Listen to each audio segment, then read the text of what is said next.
we meet today for a talk, a little narration, a talk about the island of Sicily, that chronologically has been the last island that has been visited by us. Among the three biggest islands in the Mediterranean basin, we started probably our journey with Corsica, then we went a little bit south into Sardinia, and in the most recent years we had the chance to visit as well Sicily and to touch there a very particular and specific polyphonic tradition that is held not by only one group of singers, but traditionally five confraternities. We are talking about the town of Mussomeli, a town that likes to name itself the town of confraternities because of this reason, because it's kind of unique into this panorama to have so many alive confraternities in the same town, and we are talking about a town of 10,000 inhabitants. And five different confraternities with each of them their own based oratorium and church inside the town, and with a very particular tradition of singing, because each of them, each of the group of singers inside the confraternities are sharing exactly the same repertoire and shared during the Holy Week. This is another peculiarity of this way of singing, that all these confraternities, their way of singing, that they call lamentations, i lamenti di Mussomeli, they are shared only during the Holy Thursday and Friday, in the most, let's say, dense and felt moment of Christianity. And we have been lucky enough to meet a great group of persons in the singers of the Archiconfraternita of the Holy, the Santissimo Sacramento. Tak, konfraternia Najświętszego Sakramentu, a tak naprawdę arcykonfraternia, dlatego że to konfraternia najstarsza, no i ciesząca się oficjalnym rozpoznaniem, szczególną bullą papieską, która została tej konfraternii nadana, przekazana jako no właśnie znak potwierdzający ich no wybranie albo ich szczególność na pewno. I pamiętam, jak od tej prezentacji, przyjeżdżając do Wrocławia w roku Europejskiej Stolicy Kultury, kiedy ich zaprosiliśmy, o tej prezentacji też tej bulli, tego dokumentu papieskiego rozpoczęto, i do dziś jest to jeden z części takiego ceremoniału przedstawienia się tej mikrospołeczności konfraterni wobec wszystkich z zewnątrz, ale rzeczywiście wyjątkowa sytuacja, czyli dokument papieski rozpoznający działalność, jakby stanowiący nie o założeniu tej konfraterni, ale o tym głębokiej akceptacji, głębokim rozpoznaniu tej praktyki śpiewaczej. And it's very rare to find still nowadays confraternities that have been able to hold such a document for over 500 years. They are even saying that each confraternity on these islands and spread all along Italy, actually they all have, let's say, a twin confraternity based in Rome. And the twin confraternity in Rome of this Archiconfraternita, actually they don't find anymore these documents of them that has been signed by the hand of the Pope, and latest in 1992 re-signed by Jana Pawła II, John Paul II.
speaking about their tradition and their singing.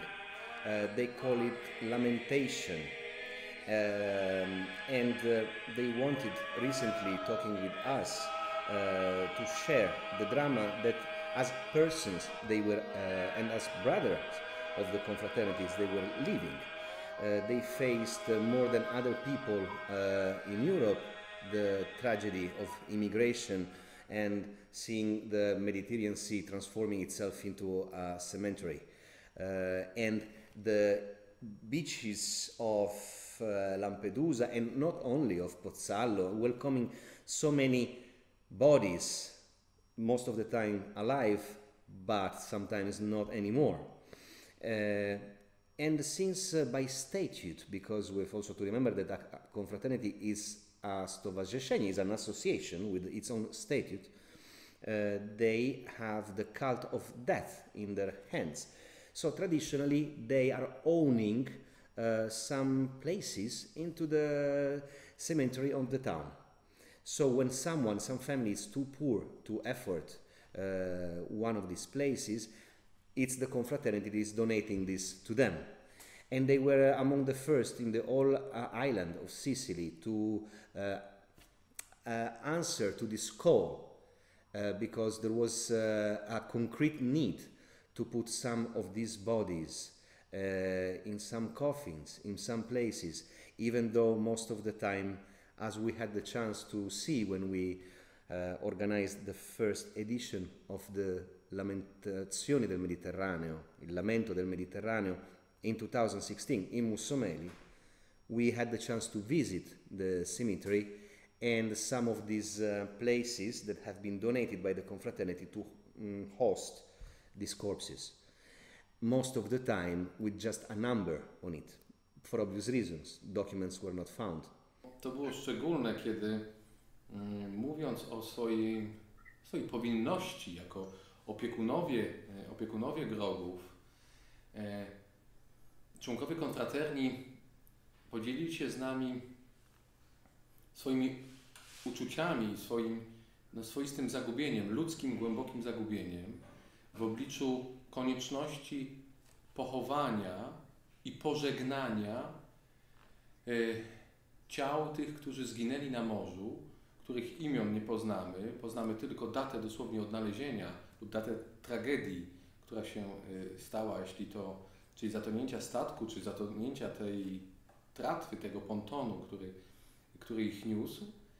I nie wiedząc nic o tych osobach, chcieli ich po prostu odprowadzić, ich dusze także. I nagle zrozumieli, że jedyną jakby właściwym sposobem, jedyną pieśnią jest cisza.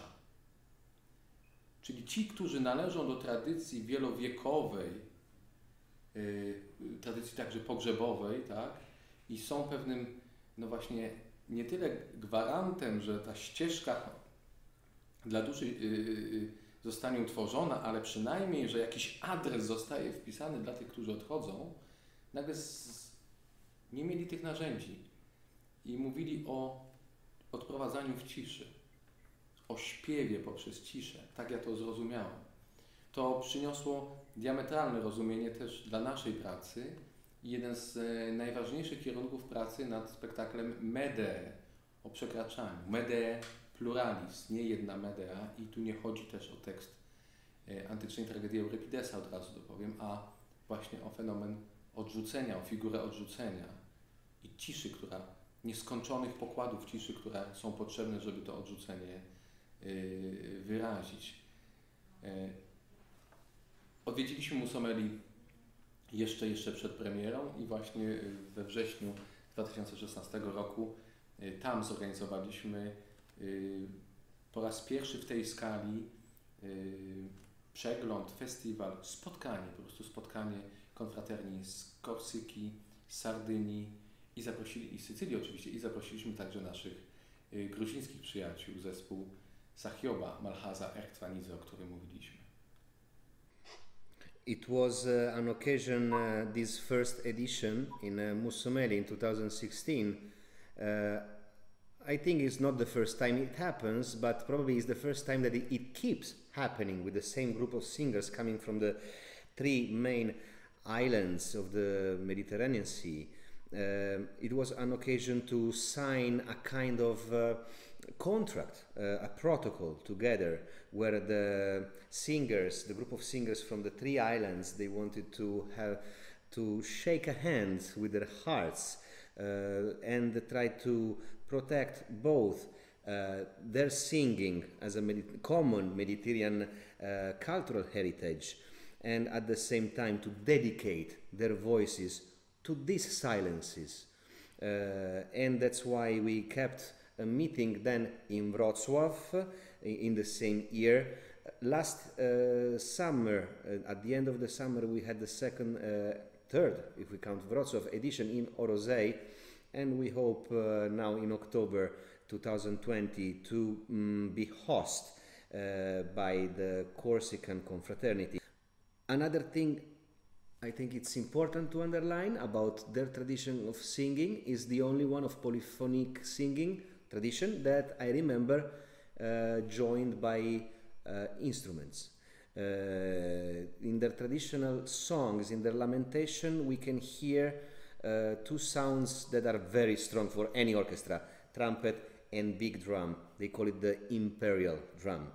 A drum that repeats 3 beats at the end and at the beginning of each piece, and the trumpets that are before and after again each piece. It's a trumpet like coming from the Middle Age without the keys. It's just playing with harmonics, and it's playing very high ascendant sounds. I asked them the meaning of that, and they told me these are the lamentations.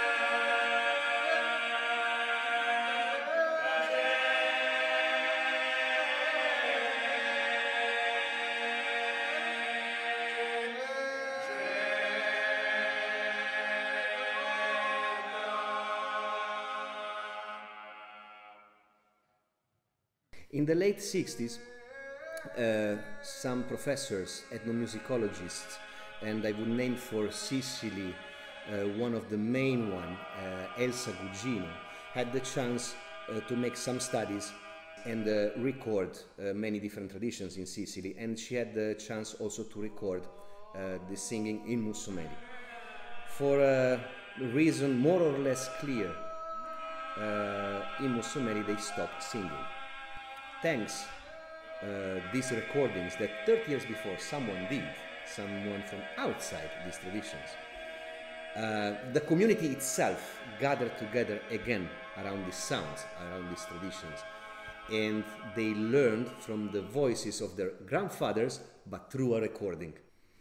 Another very, very interesting characteristic of having 5 different confraternities in the same town, it means that during the day of the processions, meaning the Wednesday, Thursday and Friday, you see each church prepared, of course, and the brothers of each confraternity dressed in different colors, and from different parts of the towns, they are carrying statues of their own patron, of their own saints.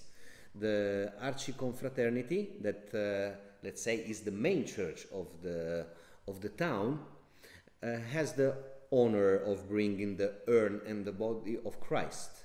There is the Veronica somewhere else, there is Magdalena, there is the Mary, and depending also on the ceremony. And sitting in the main square of the town, the churches are somewhere else in the town. You can hear this beautiful movie. Even when we say movie, we think about the eyes, but it's a kind of movie for the ears. You can hear them coming, because as soon as they get out of the church, they all start to sing the same repertoire, but not in a unison. Each of them on their own, with trumpets, with drums, and at one point the statues are coming and the sounds is getting closer and closer in a kind of organized chaos.